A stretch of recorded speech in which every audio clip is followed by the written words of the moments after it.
Are you dreaming of launching or advancing your educational career this year? Can you imagine walking into an interview with so much confidence that you know that not only will you be the standout candidate, but you'll be offered the contract, even in the most competitive districts? Because in today's episode, we're going to explore 5 strategies that will help you stand out in your next interview. It'll help you crush it.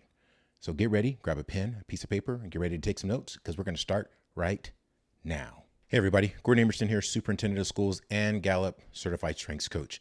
And on this channel, we leverage my experience from classroom teacher to school district superintendent to help you go further faster in your educational journey. If this is your first time with us, don't forget to hit that subscribe button as well as the bell notification so you don't miss any cool updates or any of our newest episodes or content. All right, everybody. So we're in a really cool time. It's the spring. At the time of the recording, it's the spring of 2024, and this is the peak season for people who are looking to become educators, who are looking for a career transition, who are looking for opportunities, somebody who wants to be around kids and wants to grow and develop and nurture our next generation of great young people. And so this is a great time if you are ready to dust off your resume, if you're ready to kind of polish off your cover letter, and you want to get in there and get in the interview room and start to talk to people about your vision for who you are as an educator and what you can bring to the table for our scholars. And so in today's episode, we want to talk a little bit about some strategies, some things you can think about in the context of right now, what's relevant, what's necessary, and what's absolutely critical for skills and attributes and assets that you need when you're coming into the classroom.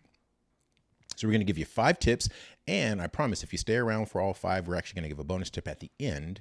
We're going to give you 5 tips that are going to help you just absolutely crush it in your next interview. So we're going to jump right in, and let's start with number 1. So strategy number 1 is an important one. I've talked about it in other episodes, other videos, other content that are here, a part of our channel and a part of our community. But the first strategy is all about mastering the art of storytelling.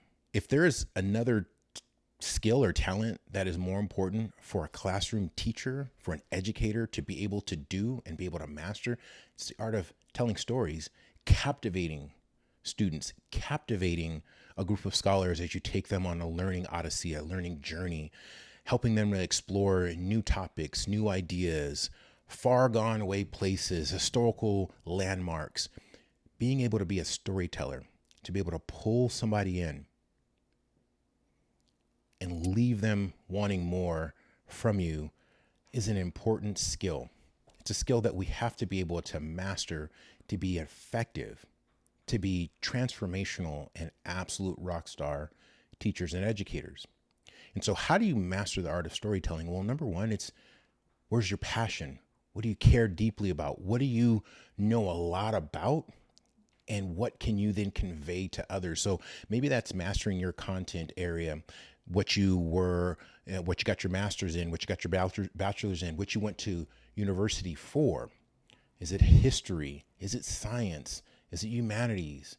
Is it physical education and kinesiology and anatomy and physiology? Whatever that is, find ways to articulate and tell meaningful, connecting, relevant stories. When you can do that as an educator, and now think about if you can do that, if you can tell your story, if you can master the art of storytelling in the context of an interview and grab and pull that principal in, grab and pull that interview panel in, imagine what you can do with kids. Imagine the journeys and odysseys that you'll take them on as well. So it's really about mastering the art of storytelling by using a 3-part framework. It's called hook, story, and close. So the first thing you want to do is you want to hook them. What is it? What's going to grab their attention? What's going to draw them in? Use that hook and then tell a story and use dramatic pauses and intonation and inflection when and where appropriate to have dramatic effect that keeps people on the edge of their seats. And then close the story, close that hook that you started the story with. This is a strong 3-part framework that you can use that will help you master the art of just telling meaningful and impactful stories. This is a strategy you can weave into the interview process, whether it be your opening, whether it be your closing, or even some of the scenario-based questions that you're going to get in the middle of the interview, find ways to connect it to your real world, your experience, your knowledge, your expertise. Tell stories. It's a great way to engage, retain the attention of people, and then also invite them to want to hear more from you. So, mastering the art of storytelling, strategy number 1. All right, before we jump into strategy number 2, share with us in the comments below, what's a story or an experience that you can share that you can tell a meaningful story around in your next interview? Share that with us in the comments below. And if we think about strategy number 2, this might be a good place where you can practice that strategy of telling a story. Let's jump into strategy number 2. Strategy number 2, you want to share your educational philosophy. So again, thinking about strategy number 1, mastering that art of storytelling, think about how you share your educational philosophy. Who was that impactful educator? Who was that teacher, that counselor, that principal, that administrator? Who was the person that tapped you on the shoulder or opened your eyes to the wonders of what it could be to be a teacher or to be an educator? Who came along in your world that shaped your view about education, that created your philosophy, your passion for science, your commitment to mathematics, your delving deep into the history of the world? Who was that for you, and how did they help shape your philosophy? Conveying that in the interview is an important piece, because as we cast what our philosophy is or what our vision is, we invite people to see the similarities in the way that they see the world and the way they view things and the way that they connect with the profession or the way they connect with students or the way that they connect with their school community. When you're able to convey what your philosophy is and what you believe, what your principles, what your values, what your morals are, what you wake up every morning committed to do for kids and for a school community, that's your educational mission. That's your educational philosophy. Share that. Use the framework, hook, story, and close. What is that? It was Mrs. So-and-so who did this for me that opened my eyes to what a teacher really was and the value that they actually had and how deeply they cared for their students. It was in that moment that I knew I wanted to become a teacher. That's an example of using that and creating that philosophical positioning because you're thinking about who you are and what you've experienced. Demonstrating that in the interview is a powerful way of, again, building relationships and building rapport with the panel, building relationships and building rapport with the school principal or the district staff, whoever's interviewing you. You want to create those connections because they're looking for people who are going to build on their culture, their values, their beliefs, and they're going to add value to their school community. So thinking about how you demonstrate your educational philosophy is strategy number 2. All right, strategy number 3. Find ways during your interview to showcase and demonstrate your unique teaching methods, your unique teaching methodologies. What makes you different? What makes you stand out as a teacher? What are the strategies? What are the routines? What are the resources? What are the things that you do or that you will utilize in your classroom that make your students wake up in the morning where they cannot wait to get to school and get to your class? Is it technology? Is it your room environment? Is it your funny personality? Is it your willingness to make a fool of yourself on different holidays and dress in character? Is it your willingness to make self-deprecating jokes and make fun of yourself so that way you ingratiate yourself to your students? What are you willing to do? What is that unique style? And the reason I'm really drilling in on style and I'm not drilling in on content is I just have this deep held belief that if you have your bachelor's degree, if you have your master's degree, if you have your credential, if you've been authorized by your state to teach in classrooms, I am assuming that you have the hard skills of the content knowledge to disseminate that information to students. I'm assuming that. But what I'm not assuming is that you're willing to come up with innovative, creative, and unique ways to connect. So now you've created an on-ramp, a place and a space where kids want to meet you to learn about the War of 1812, where they want to learn about the U.S. Constitution, where they want to learn about photosynthesis and mitosis and meiosis, where they want to learn about adjectives and adverbs, because there's a difference between I have the content knowledge to connect and deliver the content to students, and that I have the relationship, the connection, and the rapport with students where they are willing to gobble up all the content that I put in front of them. Right? And so it's when we find that sweet spot of our individual skills and talents and strategies and that uniqueness that we bring that makes us very, very, very different and very, very compelling to a principal and to a panel. And it makes us compelling as a candidate that could stand out above the rest, because again, there is an expectation that if you walk in with a professional credential, that you already have the content knowledge, but do you have the charismatic connection to be there amongst and with your students to help them grow and stretch themselves far beyond anything they ever thought they could do? Do you have that? Because your ability to demonstrate and showcase your unique teaching methodologies and strategies is absolutely a way to show yourself a cut above the rest. It's absolutely a way to do that. So spend time thinking through that. Spend time thinking through that, because that's going to be an asset that is going to serve you well as you interview and as you seek out opportunities to advance or to promote or to transition. Thinking about your unique value propositions. And this is whether you are a brand new teacher or veteran teachers. Sometimes we need to reinvent ourselves. Listen, as a 20 plus year educator doing this, I'm reinventing myself all the time. I had a conversation with a group just last week and I said, listen, I'm still trying to figure out what I want to be when I grow up. And I'm in a pretty unique situation. I'm in a pretty unique job doing some really, really important work. But at the same time, I'm always looking for, how do I do that job even better? How do I service my community even better? How do I service my board and my principals and my students and my family and my community members even better? I'm always wanting to reinvent, recreate, retool, take stock of what's going well, take stock of what's not doing so well, do more of what's doing well, do less of what's not. That is the cycle of inquiry that all of us should be on. So again, figure out what your unique methodology is and hone on that. Craft it, develop it, and build it even more and more.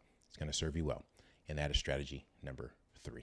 All right, so as we transition into strategy number 4, share again with us in the comments below, what is your unique value proposition? What's your unique teaching methodology? Are you ready to pitch that?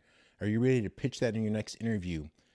If you are, share with us in the comments below what that pitch sounds like, what it would be like. And if you're not ready, put it in the comments below and we'll help you craft it. We'll help you shape it. I respond to every single one of our comments. Every single comment that comes into the community, I write a response. Some of them short, some of them rather detailed and long. If you want feedback, share with us in the comments below and be happy to give you some feedback on what your pitch sounds like, what that unique value proposition can and should be when you walk into your next interview. Share with us in the comments below, and let's move to strategy number 4. So strategy number 4 is an absolute must. It used to be a nice to have, but now it is an absolute must have. So strategy number 4 is be prepared to discuss how you will integrate technology into your classroom instruction. Again, just a few years ago, I heard something interesting the other day about Skype. So I remember folks talking about doing Skype interviews some years back, and remembering just how there was Skype and there was another one called WebEx or something. And they seemed to be very cumbersome and very, very clunky, and the technology maybe wasn't all that advanced. And then the pandemic happened and came the rise of Zoom and Google Meets and these different platforms that are now just very commonplace, where instead of asking for somebody to meet with you in person one-on-one, many times we're saying, hey, do you want to jump on a Google Meet or do you want to jump on a Zoom call? All this to say that there's also that same expectation in the classroom and in instruction now. How are we leveraging technology? How are we leveraging those resources and the assets that are there through these innovative breakthroughs to be able to support, grow, nurture, and expand on the learning opportunities for students? What are you good at with respect to technology? What are you worried about? What do you want to learn more about? These are the things that you want to showcase in the interview. These are the things that I am proficient in utilizing digital platforms. I am proficient in accessing Web3 technology. I know how to mint NFTs. I know how to read blockchain script. Like, maybe that's a little bit too far, but you get where I'm going with this. Maybe this is just simply, how do you utilize Google Classroom? How do you take your digital platform and bring that to your grading, your assessing, your ability to collaborate with your students, your ability to open up learning opportunities for students, your ability to leverage video and audio and different platforms and drop it into shared locations where your students all have access? How are you able to be transparent with parents to be able to show your grading and your assessments utilizing rubrics and utilizing different grading platforms? How are you able to leverage that and show what you're able to do? And then how do you also humble yourself to say, and these are the things I need to learn more about. Maybe I have no idea about that blockchain stuff that I was just talking about, 60 seconds ago. Maybe I have no idea, but you want to know more. Maybe I have no idea what this ChatGPT, I don't know anything about that, but I want to learn more. Does the district have opportunities for us to learn more about artificial intelligence and how to utilize AI in our instructional practice? That's a great question. It's a great question that invites a conversation that, quite frankly, will let the panel know that not only do you know about these technologies, but you're willing to invest and learn more about them, right? And so thinking about, how do you showcase that? How do you share it? How do you explain what you know and what you need to know more of? But how you're also willing to embrace the powers that technology are going to be able to provide. Because what we do know is that our students are ready to take these technological jumps. They are ready. And they need us, all of us, professional educators. They need us to be ready too. And it might take us a little bit longer, but I think our willingness to engage, our willingness to go on this journey with them, because make no mistake, our students know that the gig is up. I think maybe that's the right terminology. The gig is up, the jig is up, whatever the terminology is. They now know. And this is probably going to come off a little controversial, so let me just say it and respond to any comments that I might get. Our students know that we do not have all the answers. They now know. Before, they didn't necessarily know. But now, because of these little tools, they can fact check us in real time.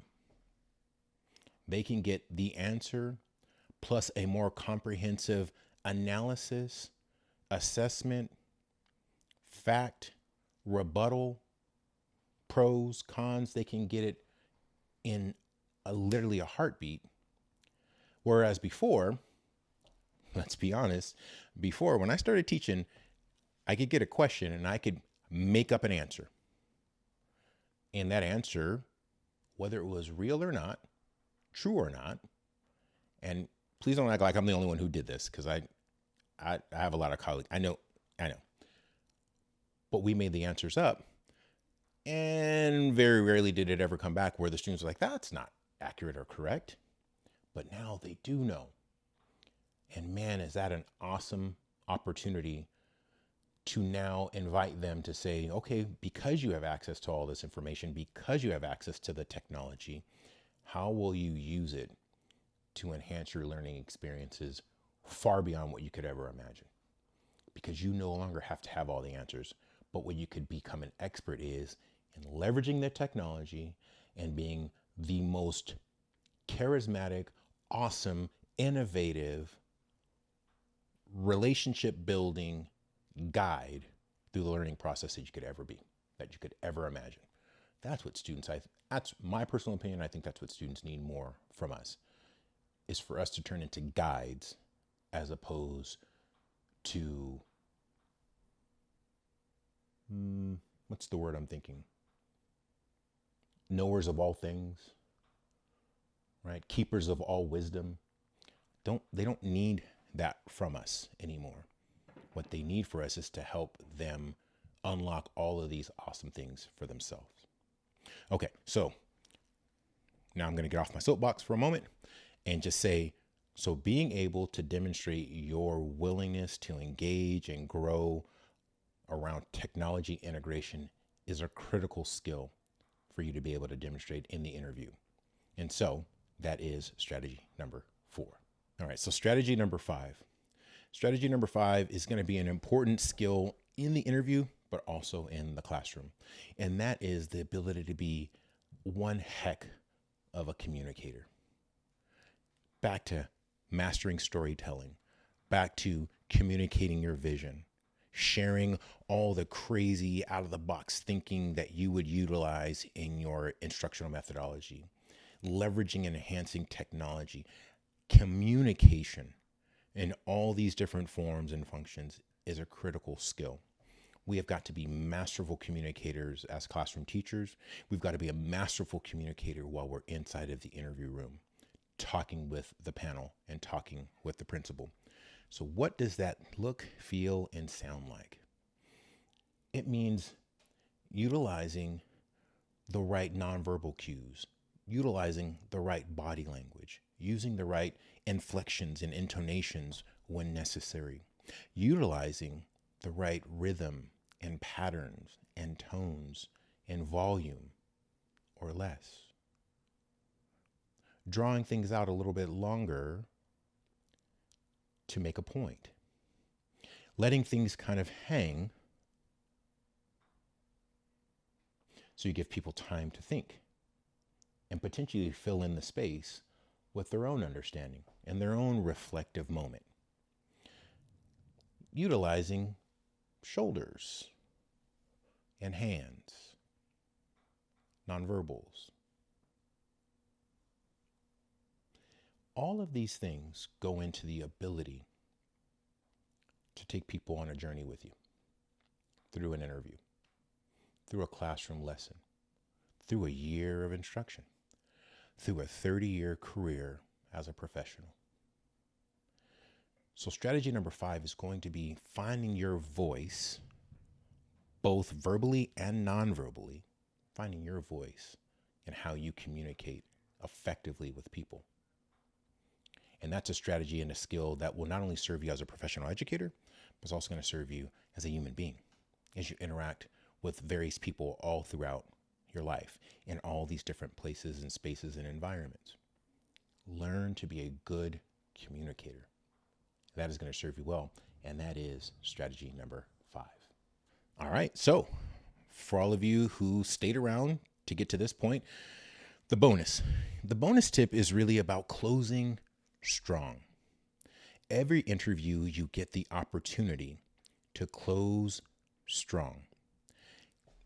You get to a point in an interview where there might be a question, something like, well, hey, Gordon, that is the conclusion of the formal questions that we have for you today. We'd ask, do you have any concluding comments or questions that you would like to ask or things that you would like to share? That's kind of like a boilerplate of what I used to kind of end all of my interviews when I was in the HR department, when I was a principal, et cetera, et cetera. That is a moment for you not to say the following: nope, I'm good. Thank you for your time. Thank you for your time should definitely be one of the final things you say, but it shouldn't be, nope, I'm good. It should be, as a matter of fact, I have a question. And the question is, based on your experience of what you've researched, what you've read, what you've seen on social media, I had a question about the fact that you guys are a dual immersion focused school. What is that? Tell me more about that. What model do you use? How long have you been dual immersion? How many students have gone through? How many classrooms are built through? How many B-clad? How many bilingual certified teachers do you have? Like, these are questions, and I just kind of rattled those off, but these are questions that show two things. Number one, you are fully engaged in the organization. You know about them, you care about it, and you want to know more about it. And then number two, it also shows that you are willing to stay in the hot seat just a little bit longer. You're not in a hurry. You're not running from the interview, but you're quite comfortable in that moment. You're quite comfortable in that pressure cooker of a moment, which is exactly what principals and panels that are hiring are looking for. We're looking for professionals, professional educators. So use the opportunity to close strong in ways to maybe connect with something that's very, very much related to the school. There's another way to close. Another way to close is using some sort of a really important quote, something from a historical figure, whether it be somebody like Martin Luther King Jr. or it be somebody like George Washington, Abraham Lincoln. Maybe you could pull a quote from a historical athletic figure, somebody like John Wooden of UCLA basketball fame, maybe Phil Jackson of fame with the Los Angeles Lakers and the Chicago Bulls. But pulling a quote, what we'll call a pithy quote, is a great opportunity to pull somebody in with something that is going to leave them thinking. And if you leave them thinking, hopefully you leave them thinking about something that you said, which leaves them thinking about you as a candidate. We want you on their minds when you leave. You will not be on their minds if you just go, nope, I'm good. Thank you for your time. It's hit them with the pithy quote, why that pithy quote matters to you. Hit them with something that's relevant to their school identity, their organizational culture, and then thank them. Or last but not least, hit them with, again, back to your ability to be a masterful storyteller. Hit them with a personal story, a personal narrative that is deeply meaningful to you and connects to your educational philosophy that you've shared earlier in the interview. These are great strategies. And if you want to know more about how to effectively close your next interview, you can check out this next video. It's going to give you all the details and all the information. It's going to go deeper on those strategies that we just gave you the bonus tip around. So check out this next video. Check the description below for more information about our newsletter and all kinds of other cool stuff. And we'll see you on the next one. Thanks, everybody. Be well. Check out this video.